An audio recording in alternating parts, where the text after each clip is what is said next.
বাংলাদেশের ইতিহাসে ভয়াবহ সহিংসতা, প্রাণহানি এবং রাষ্ট্রীয় নিপীড়নের অন্ধকারতম দিন ২০২৪ সালের ২৬ জুলাই।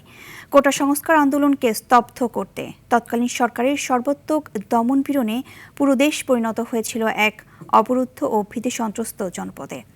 হাসপাতাল থেকে চিকিৎসাধীন সমন্বয়কদের তুলে নেওয়া, দেশজুড়ে ব্লক রেইড আর ছিল মৃত্যুর মিছিল। অঙ্কন চৌধুরীর রিপোর্টে থাকছে বিস্তারিত। AKS অর্জন করল গিনেস ওয়ার্ল্ড রেকর্ডস।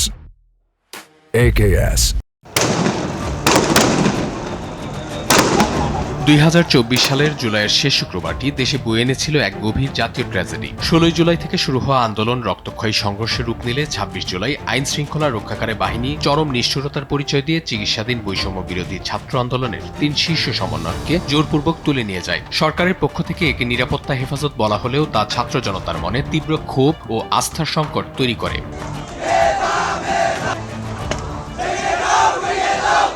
সে সময় সারা দেশে ১১,০০০-এরও বেশি মানুষকে গ্রেপ্তার করা হয়, যার বড় অংশই ছিল অপ্রাপ্তবয়স্ক শিক্ষার্থী ও সাধারণ মানুষ। মিথ্যে মামলার জালে পুরো দেশ তখন এক বিশাল কারাগারে পরিণত হয়েছিল। হসপিটালগুলোতে গণগ্রেপ্তার চালিয়েছে, বিভিন্ন যে অঞ্চলে শিক্ষা প্রতিষ্ঠান ছিল তাদেরকে যখন ছাত্র পেত তাদেরকে নিয়ে গেছে। ছাত্রলীগ, যুবলীগ, গুন্ডা বাহিনী দ্বারা আমাদের উপরে আক্রমণ চালাইছে, তেমন হচ্ছে তার পুলিশ প্রশাসন দ্বারা আমাদের উপরে একটা ভয়াবহ আক্রমণ চালাইছে। বাসায় পুলিশ আসে এবং আসার পর বয়স ভেদ চিন্তা ভাবনা না করে যখন আমাকে খুঁজে না পায়, বাসার মালিককে তারা থ্রেট প্রদান করে। মানুষ মারা যাচ্ছিল, মানুষকে ধরে নিয়ে যাচ্ছিল, গুম হয়ে যাচ্ছিল, কারো জীবনের নিরাপত্তা ছিল না। ২৬ জুলাই ঢাকার বিভিন্ন হাসপাতালে চিকিৎসাধীন অবস্থায় মারা যান বেশ কয়েকজন। পরবর্তীতে জাতিসংঘের প্রতিবেদনে উঠে আসে তখন পর্যন্ত আন্দোলনে নিহত ছাড়িয়েছিল ১৪০০ এর ঘর। রোগীর চাপে আসলে এমন একটা অবস্থা ছিল তখন যে সামাল দেওয়া খুব কঠিন ছিল।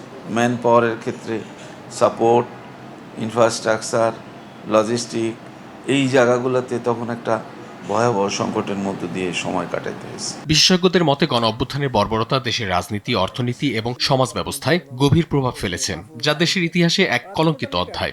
এই যে বিভিন্নভাবে যাদেরকে আমরা হারিয়েছি, তাদের তো এই হারানোর ফলে একটা বিভিন্ন জায়গায় কিন্তু একটা ইম্প্যাক্ট পড়েছে। অনেকে কর্মের সামর্থ্য হারিয়েছেন, অনেকে এখনও চিকিৎসা নিচ্ছেন নানাভাবে, তাদের কর্মের ক্ষমতা নাই। এটা তো প্রায় ১০-১২ হাজার লোক।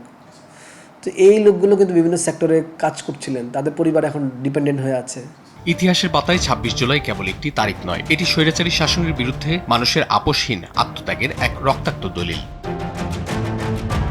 অঙ্কন চৌধুরী, RTV, ঢাকা।